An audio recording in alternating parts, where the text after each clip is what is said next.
Komisi 7 DPR RI mengingatkan para bos perusahaan smelter nikel asal Cina untuk berbicara bahasa Indonesia dalam rapat dengar pendapat pada Kamis tanggal 8 Juni. Ia juga kesal lantaran mereka tak membawa penerjemah. Rapat dengar pendapat itu juga diikuti oleh PLT Direktur Jenderal Minerba Kementerian ESDM, juga Direktur Jenderal Kementerian Perindustrian. Dalam rapat yang membahas tata kelola niaga nikel itu, Komisi 7 juga mengundang 20 Direktur Utama Perusahaan Smelter Nikel.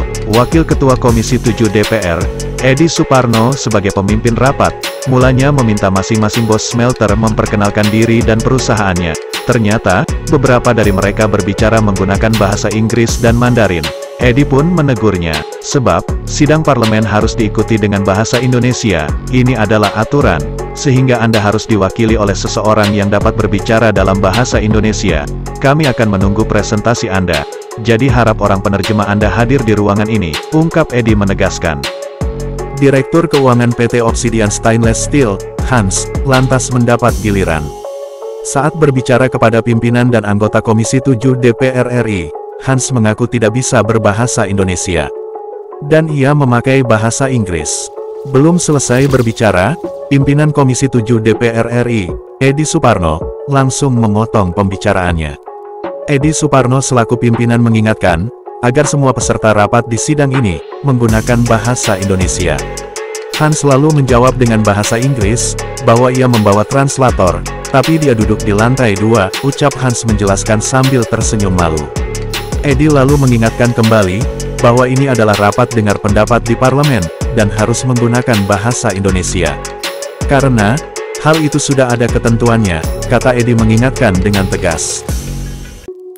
Baik, Obsidian Stainless Steel. Good morning. Sorry, this is Hans, Finance Director of PT Obsidian Stainless Steel. Sorry, I cannot speak bahasa Indonesia. I just introduce our company briefly. Jangan, no need. Just introduce yourself. Nanti we will hear your presentation. But there's no one on behalf of you who can speak Indonesia.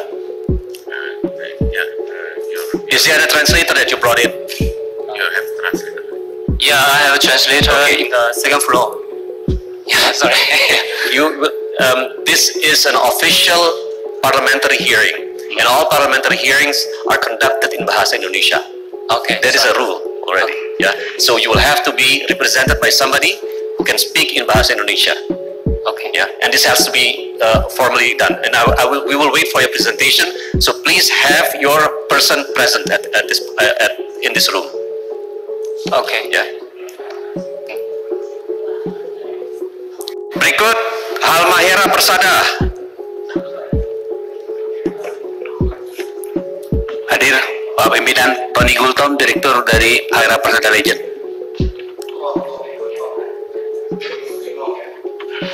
Ya Pak. Baik, Huadi Nickel Alloy. Hadir Pak Pimpinan Yoshideki, Direktur Utama Huadi Nickel Alloy. Terima kasih. Wan Siang Nickel Indonesia. Selamat pagi, selamat siang Bapak-Bapak, Ibu-Ibu.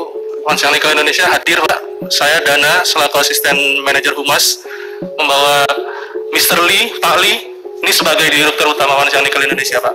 Oke, Anda berterjemah ya? Bagaimana Pak? Maaf. Anda berterjemah atau beliau bisa bahasa Indonesia?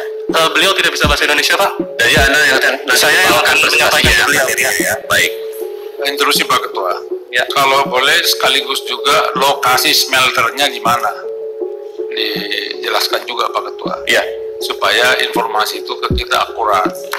Kalau parlemen di China itu tegas, saya udah beberapa kali ke Pak di Beijing tuh. Saya kan udah 20 tahun di DPR RI ini. Beda ini. Jadi silakan Pak Ketua. Ya. Baik, sekarang kita lanjut QMB New Energy Materials. Good morning, Mr. President. My name is Wei Song. I'm a director of the QMB Jakarta office. Okay, so actually our project was finished in 2000. So I just need you to introduce yourself. Is there anyone that can speak Bahasa and present and conduct the presentation materials? Yes. You speak Bahasa? No. There's someone. Okay, good. All right, thank you. Wahyu Nikel Cobalt. Hadir pimpinan, nama saya Isun selaku Direktur PT Huayu Nikel Cobalt. Baik, terima kasih. Terima kasih Pak. Indonesia Chingsan Stainless Steel. Hadir?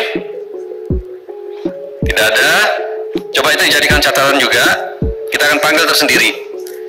Dexin Steel Indonesia. Tidak ada juga. Indonesia Ruipu Nickel and Chrome Alloy. Dari Indonesia Ruipu Nickel dan Chrome Alloy dihadiri oleh Mr. Cao dan saya selaku penerjemah.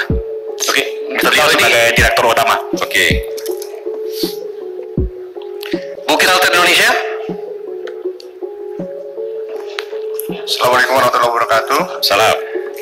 Mohon izin pimpinan, saya Muhammad Toha, kuasa direksi dari PT Bukit Smelter Indonesia. Mohon maaf, direktur utama kami dalam kondisi kurang sehat hari ini, dan saya sudah mendapatkan surat kuasa dari yang bersangkutan untuk menghadiri RDP pada siang hari ini. Posisi kami, pabrik, kami ada di Kabupaten Morowali, Sulawesi Tengah. Demikian Pak Ketua, terima kasih. Baik, terima kasih. Wakil Nikel Indonesia. Selamat pagi, pimpinan. Saya Scott, Direktur dari PT Huake Nikel Indonesia. Project kami di Maluku Utara.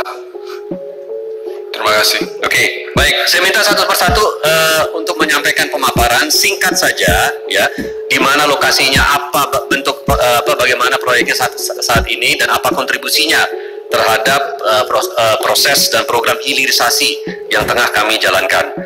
Beginilah negara Indonesia dalam menjaga bahasa Indonesia, menjunjung tinggi dan menjadikan bahasa Indonesia tetap diharuskan untuk memakai bahasa Indonesia demi memartabatkan bahasa Indonesia.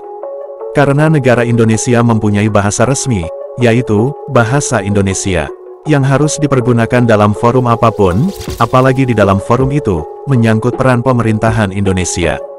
Pastinya bahasa Indonesia lah yang harus dipergunakan, bukan bahasa Inggris atau bahasa lainnya.